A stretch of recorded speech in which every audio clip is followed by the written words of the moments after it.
السلام عليكم ورحمة الله تعالى وبركاته. أهلا بجميع متتبعي مدونة محترفي النت في هذه الحلقة، والتي إن شاء الله سنتطرق فيها إلى طريقة تحويل الفلاش ميموري أو ال USB إلى رام لحاسوب، والتي ستستطيع من خلالها رفع كفاءة تشغيل الألعاب على حاسوبك، وأيضا ستلاحظ سرعة في تشغيل الحاسوب. إذن فكل ما عليك هو تتبع الخطوات التي سأقوم بها، وإن شاء الله ستشتغل معك الطريقة. إذن أول شيء ستقوم بربط ال USB أو الفلاش ميموري بحاسوبك حتى تظهر لك بهذا الشكل، ثم ستقوم بالضغط عليها بالزر الأيمن للفأرة على هذا الشكل، ثم تضغط على Propriété.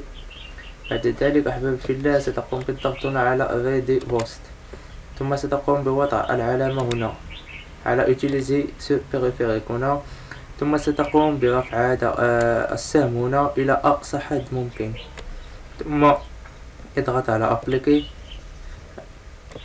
ثم اضغط على أوكي. أنا لا أستطيع فعل هذه العملية لأنني قمت بفعلها مسبقا.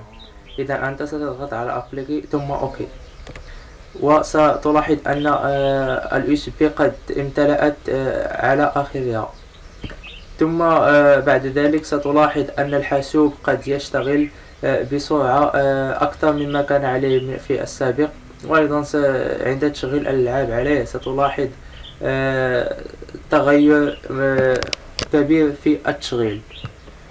إذا إلى هنا كانت نهاية حلقة اليوم، أتمنى أن تنال إعجابكم، وألا تبخلوا علينا بالزر لايك وأيضا التعاليق التحفيزية أسفل الفيديو، ودائما لا تنسوا زيارة مدونتنا netprofile.com، وأيضا الاشتراك بقناتي على اليوتيوب والضغط على زر سبسكرايب ليصلك كل جديد القناة.